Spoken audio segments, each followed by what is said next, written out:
Good evening and welcome to the Saturday edition of the Fbx Evening News. I'm Katie Looper, leading our newscast tonight. Federal prosecutors in Alaska say a 61-year-old Fairbanks man has been indicted on charges of making false statements to the FBI regarding the 1978 bombing of the Trans-Alaska Pipeline. U.S. Attorney Karen Loeffler says Philip Martin Olson acknowledged carrying out the bombing and falsely implicated another person in assisting him. Assistant U.S. Attorney Joe Bottini says the statute of limitations has run out for the prosecuting of actual bombing. Olson was arrested Friday morning and held pending and detention hearing. The breach from the bomb of North Fairbanks spilled up to 588,000 gallons of crude less than a year after the pipeline began moving oil. Governor Sean Parnell has directed the Department of Public Safety to extend the medical benefits for families of Trooper Gabe Rich and Sergeant Scott Johnson, the two troopers killed in Tanana on May 1st. Under state law, benefits eventually expire for survivors of public safety employee who is killed in the line of duty. Health insurance for Johnson and Rich families would have expired June 1st. In memorandum to DPS Commissioner Gary Folger, Parnell also requested an extension of health benefits for the survivors of Trooper Tage Toll and DPS pilot Melanie Dean, who were both killed in Gila 1 crash in March 2013. The coverage will last through the end of the next fiscal year. And I just thought this is a real troubling gap in our law. These families deserve to have coverage here for at least a time until the legislature can have the debate over it now that the issue is in front of us. A small but boisterous group gathered today downtown to express feelings about one corporation's genetic modification of food products. KTF was there and has this story.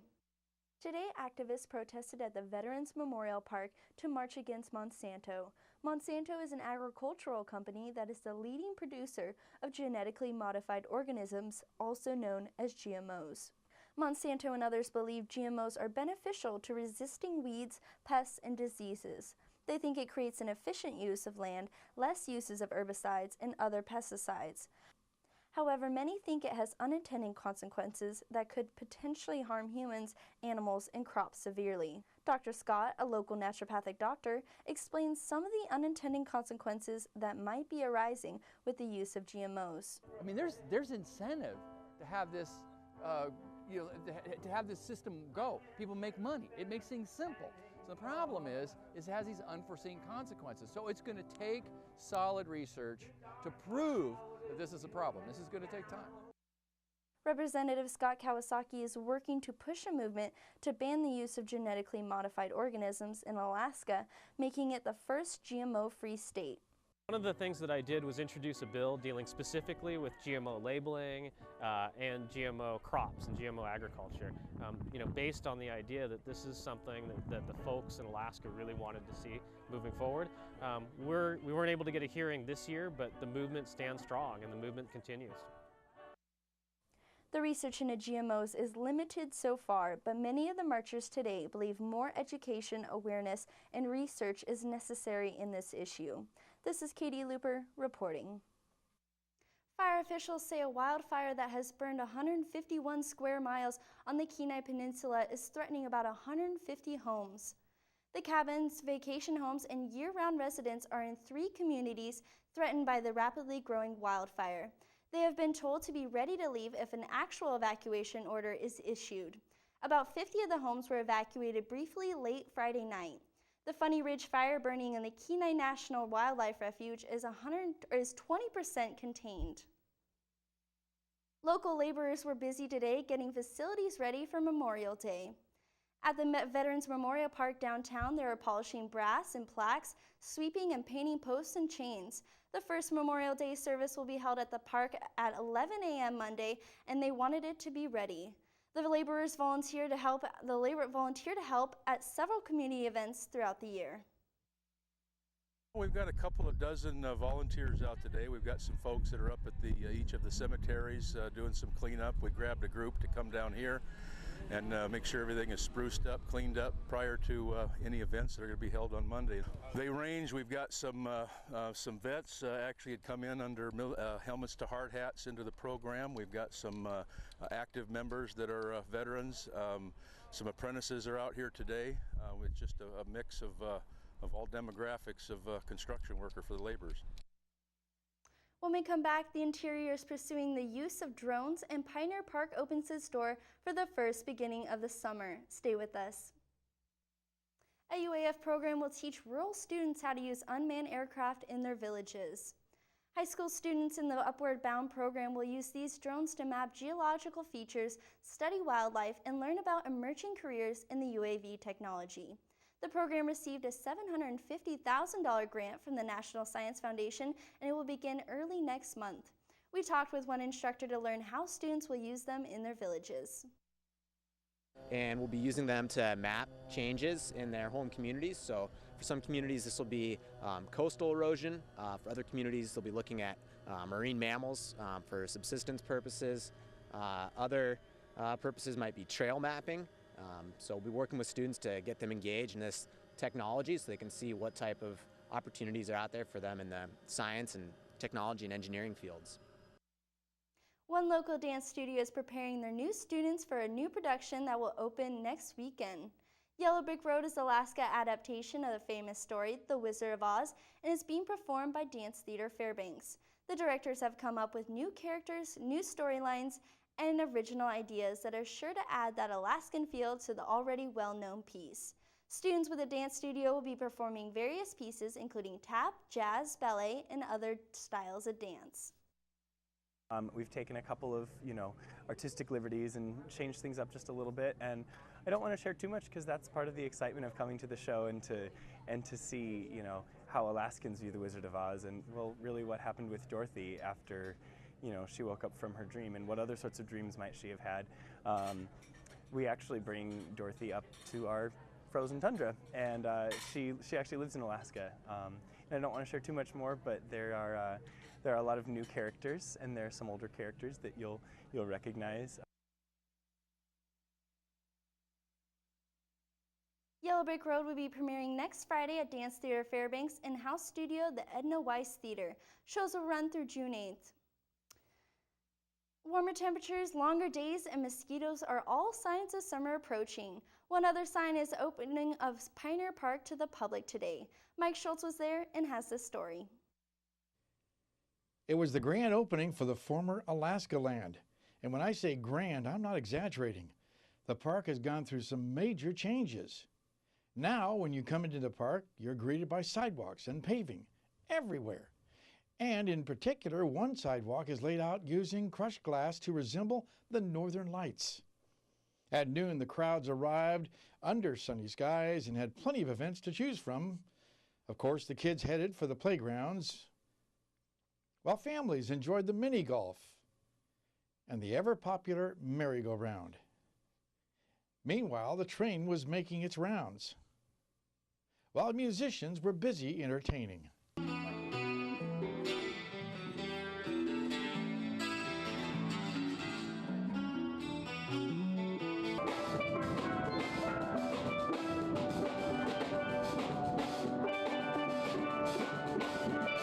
I had a chance to talk with lots of folks there to find out what they had planned for the upcoming summer.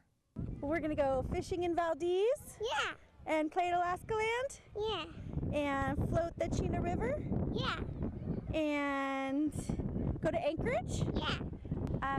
I've just moved close by at Julian Square, so I'm going to be going on walks to Alaska Land. I have fishing, maybe some swimming at Chena Lakes, barbecues. I'm going to ride around. I'm going to go tour Alaska, have a little fun while I have a year left up here. I'm going to just ride, go to the gym, enjoy Alaska while the 2 years left I got here, and just make the best of it. Well, my plans are to work over here at the Air Museum, and I think it should be super exciting. I'm going to learn a lot, and I'm going to meet a lot of people, and everyone should come down and see me. Hats off to the great work all the crew at Pioneer Park and the construction teams have done with their renovation efforts. And here's hoping you have a fun and safe upcoming summer. Mike Schultz reporting. Joe Cook is up next with sports with info on the state track meet and some high school softball and baseball highlights. Sports is next. Hello, Interior Alaska. Joe Cook here on your Saturday with your Sportscast. We start with news from the ASAA First National Bank State Track and Field Championships as Interior athletes continue to reach the top of the podium. These results are unofficial, but coming from the ASAA, West Valley's Charles Sutliff won the 100-meter dash today. Lathrop's Tyreek Jennings, he captured gold in the long jump. The West Valley boys won the 4x1 and 4x2 relays as well. Allison's Tony Griffith won the 1 through 3A 100 and 200-meter dash races. That's back-to-back 100-meter golds for Griffith. The Ravens also won the boys 4x1 relay. Yesterday in 1 through 3A, Hutchinson's Lena Heinrichs won the girls' high jump event, clearing 4 feet 10 inches, which is a season best for her. Galena's Caleb Corder won the boys' 3,200-meter race in 9 minutes 44.5 seconds, and Monroe's Lucas Button tied for second in the boys' high jump event after clearing 5 feet 8 inches. We'll have more winners and results from the state track and field meet during our weekend recap on Monday. And here's a rundown on some high school softball and baseball games around the interior from last night and today, so check it out. We start at the South Davis softball fields where this morning the Lathrop Malamutes hosted the Colony Knights in a Rail Belt Conference game. Kaylee Hoyas brings in Ida Walker to tie the game at 3-3 in the top of the third after a sack grounder 2-1 for Casey Duffield, and she delivers with a 2-run shot going deep and out. She also threw 6 Ks in 4 innings, 4 runs for Lathrop, who take a 6-3 lead over Colony. But Jess Hall, she puts this one out of reach. Sacks loaded, she gets the hit in the gap. Rose Jones and Paige Boswood come on down. Hall went off 3 for 3 with 4 RBIs. Lathrop scores 12 unanswered runs and wins this one 14-3 over Colony. 2 unfortunate losses in last night's games. Hutchinson led 7-1 over the North Pole Patriots, who came in undefeated in the MAC. Kelsey Huntington had 2 RBIs and a single and threw 7 Ks in 5 innings of work. North Pole had 4 errors and the Hawks benefited. Riley Jacobs also had 2 ribbies for the Hawks. The Patriots rallied late. Allison Ramos, her triple and RBI was part of the Patriots run that got them within 7-5, but Huntington and the Hutchinson Hawks defense got the outs and hand North Pole their first MAC loss of the season. Hutchinson improved to 6-4 in conference play with the win. Also last night, West Valley was hosting Colony. The Wolfpack needed to beat Colony to keep their state tournament bid alive. The Wolfpack led 3-1 going into the 6th inning. Zon Thompson went 2 for 4 with a double and a triple and an RBI for West Valley while tossing 9 Ks, but Colony would rally. The Knights reeled off 6 unanswered runs in the 6th and 7th innings, 4 in the top of the 6th. Pitcher Mac Everett also went 2 for 4 with a double and a triple. Colony shuts down the Wolfpack in the last inning as Everett had a game-high 11 strikeouts, and Colony won 7-3, denying West Valley a trip to state. Switching to baseball today at Arco Field, the Hutchinson Hawks taking on the Cordova Wolverines. Hutchinson was enjoying a 10-4 lead until Cordova's bats came alive in the top of the 4th, getting 4 runs in the inning. Cooper Jules single brings in 2 after his base knot hits the gap. The Hawks got an insurance run off of a nice bunt from starting pitcher Thomas Lees, bring in Logan Tanner, 11-8 Hutch. That came at the top of the 7th. Lees made the throws and the defense made the plays and got the outs as Hutchinson holds on for an 11-9 win over Cordova, taking game 1 of their doubleheader. Hutch improves to 5-3 with the win. Also in baseball, the Lathrop Malamutes shut out Delta today in a resounding 14-0 win. The victory secures a state tournament berth for the Malamutes. Lathrop was coming off a 12-1 win over Monroe last night at Groudon Memorial Park. Matt Van Moken, he led the way, throwing 8 Ks while going 2 for 3 with 2 ribbies and scoring 3 runs. After 2 wins in 2 days, Lathrop is 10-1 and 6-0 in the MAC. And last night in softball, Allison held off the Monroe Rams late for a close 12-11 win at the South Davis Fields. And the high school soccer season ended this weekend, and the All-Mid-Alaska Conference players were released. The state-bound West Valley Wolfpack team, they have 5 selections to lead the interior. On the boys' side, Harry Simpson, Connor Smith, Braden DeWeese, Olaf, and Tanner Cool were all MAC for the Wolfpack. North Pole was represented by Josh Million, Curtis Galino, Garrett Woolman, and Rafael Martinez. Braden Hoppo, Audie Robinson were all MAC for Lathrop. Christian Schur was all conference for Hutch. And on the girls' side, the MAC champion Lathrop Malamutes had 4 picks to lead the girls' team. Carly Fitzgerald, Christina Mondelli, Tani Raymond, and Michaela Triplehorn for Lathrop. Hutchinson's Ellie Veazey, Katie Hopper, and Marissa Burgett were all MAC. West Valley's Audie Wade, Kate Cadigan, and Emma Benjamin are all conference selections as well. Daniel Dallas of Alsa and North Pole's Lindsay Dam will round out the all-MAC soccer teams. News today about local girls basketball standout Ruthie Hebert of West Valley. Hebert is in Colorado Springs, Colorado for Memorial Day weekend, trying out for the Team USA Under-17 basketball team. And today she made the first cut. 12 roster spots are up for grabs. The trials end on Monday. Team USA will be in the World Championships this summer in Bratislava, Slovakia. USA is in Pool D with China, France, and Mali. The World Championships, they start June 28th through July 6th. Hebert is coming off a great sophomore year where she earned the Alaska Gatorade Player of the Year honor. She led West Valley to third in the state while averaging 21.6 points, 14 rebounds, 3 steals, and just under 3 assists per game for the Wolfpack. And that'll do it for sports tonight. Thanks for rocking with me this Saturday. For more KTVF Sports, follow us on Twitter, watch us on YouTube, stay in touch with our app, and you can visit webster11.com. Your full weather forecast is next, and we'll catch you next time. Hey everyone, welcome back to our Saturday evening newscast. Mike Schultz with you once again, taking a look at our weather and a beautiful day across the interior for all the outdoor activities happening today. Temperature over the 60-degree mark, and we're looking at a little cooler weather moving in tomorrow with maybe some showers. More about that later on. Here's your almanac for this day. To the normal high 62, today's high 63. The normal low 39, last night's low 41. Look at that record high, 89 degrees in 1960. What a hot day that was. In contrast, 28, the record low in 1931. Sunrise and sunset, 19 hours and 51 minutes of daylight. Again, it's 7 minutes from yesterday. Here's our satellite and radar. As you can see, we are looking at some clouds and moisture coming in from the northwest. Got to keep an eye on that. It may have enough content to it that it'll give us some scattered showers starting tomorrow and then continuing into tomorrow night. No real heavy accumulation expected, but still just enough to make the day a little wet and nasty, possibly. Now, as far as what's going on across the rest of the state, well, it's not too bad. Just maybe scattered clouds over southeast Alaska. Lots of sunshine once again down around Anchorage. You can get past the smoke from the fires there. 50 degrees at Cold Bay, sunshine there. Little fog around Nome and some snow flurries still hanging around the Barrow area. Lower 48 weather, lots of storminess once again over West Texas, and that is helping their drought situation, but giving the folks there a lot of grief as far as hail and damaging winds, and it's all because of this storm system that's rolling across the southwest portion of the country. That's going to be bringing the weather with it. In fact, tomorrow it looks like, and into early next week, the hot temperature will return once again across much of the southwest, so there goes the fire hazard once again.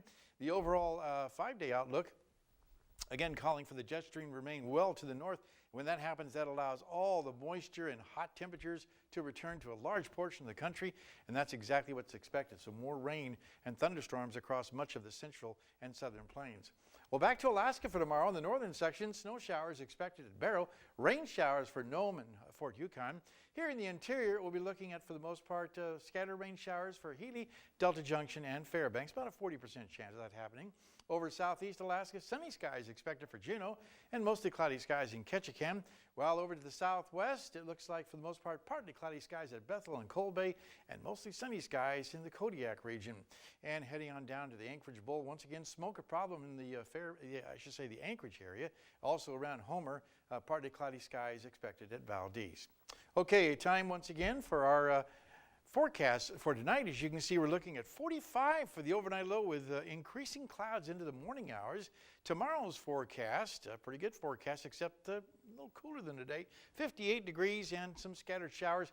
We need the rain, so maybe that'll help dampen our fire hazard potential. And the 5-day outlook, as you can see here, looking at mainly cloudy skies all the way across the region with scattered showers again on Friday, and overnight lows will be dropping down to the mid-40s, which is not too bad. Daytime highs in the low to mid-60s all the way across the board. So you're kind of exchanging the warm temperatures for a little bit of rain shower activity.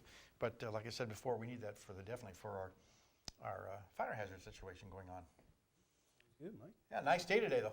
Yeah. It was gorgeous. 89 in 1960, though. I wish we had that. Yeah. Oh, no. It was beautiful at Pioneer Park today. Yeah. Well, that'll wrap up this edition of the Fbx Evening News. We're glad you could join us. You can join us here 6 days a week at 6 and 11 or online anytime at webster11.com. Well, guys, I guess the news tonight is going to the dogs. For a reason, though. They had the dog show today at the Tanana Valley Fairgrounds. We were there with our cameras. We're going to leave you with that and hope you have a great rest of the weekend. And we'll see you back here again Monday.